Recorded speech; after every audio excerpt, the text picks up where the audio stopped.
10 de septiembre, mes de la Biblia, 10ª catequesis. Hoy trataremos sobre el Evangelio de Marcos.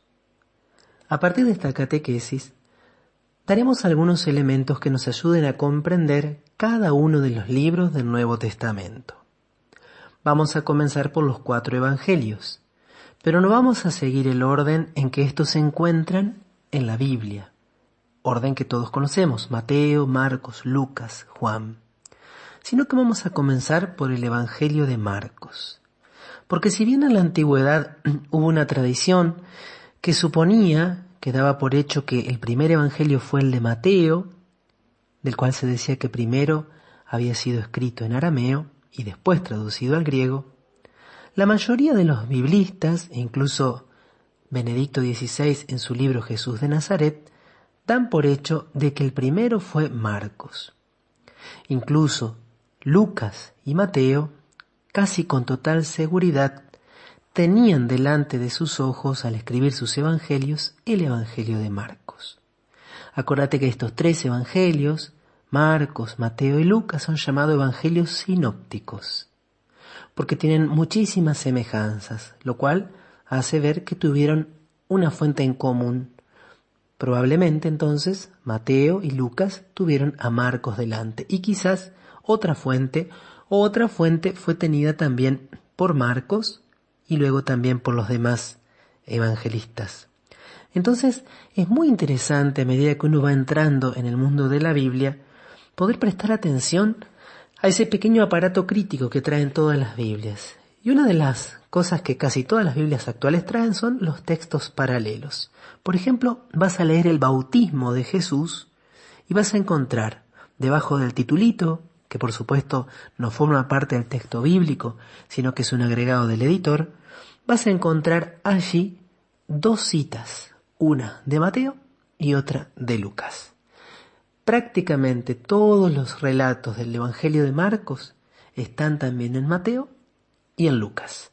No así, lo vamos a ver después, en Mateo hay muchos textos que son propios de él y en Lucas textos que son propios de él. Por lo tanto, asumimos esta tesis de que Marcos es el primero de los evangelios. ¿Y quién es el autor de este evangelio, que es también el más breve? Consta de 16 capítulos.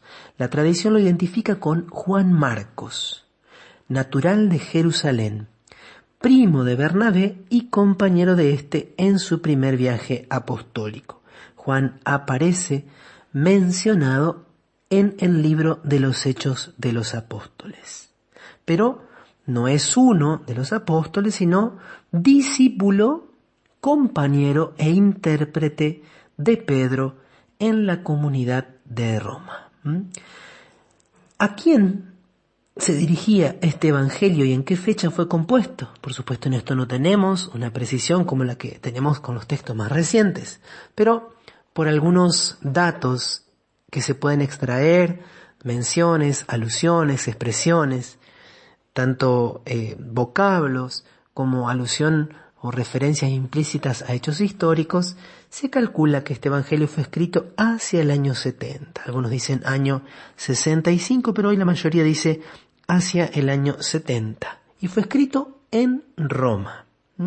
¿Para quién? Se supone que los destinatarios de este evangelio fueron los fieles de Roma, la mayoría de ellos provenientes del paganismo.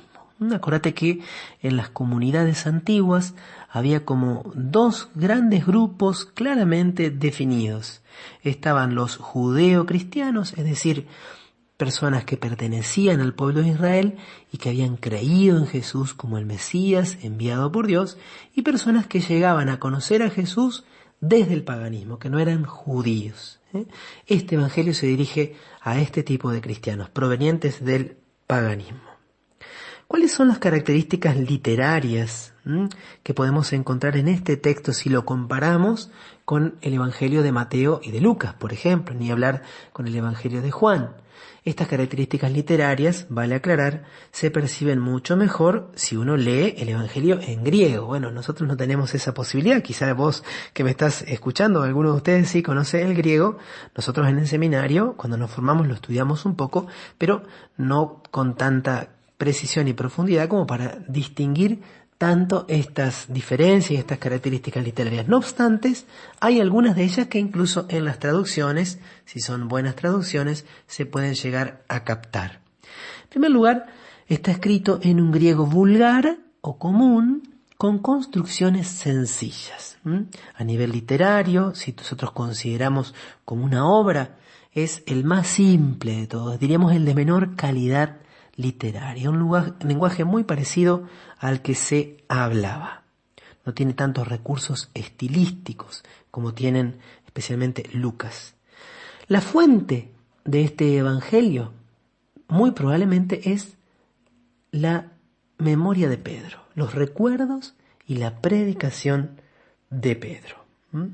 Por eso hay una gran viveza y realismo en las narraciones, en las descripciones. ¿Sí? Podés tomar, por ejemplo, algún milagro, la curación, vamos a suponer, del paralítico, y cuando Jesús perdonó los pecados, y comparar, ¿no? Y siempre que Marcos ofrece algunos detalles, o por ejemplo, la curación de la hemorroísa, hay detalles que solamente los pone él, y que te permiten meterte en las escenas con bastante rapidez. Parece justamente que han sido transmitidos por un testigo ocular de los hechos. En este caso, la tradición siempre lo ha vinculado con Pedro, el apóstol San Pedro. Marcos no tiene detalles cronológicos ni precisión en la geografía.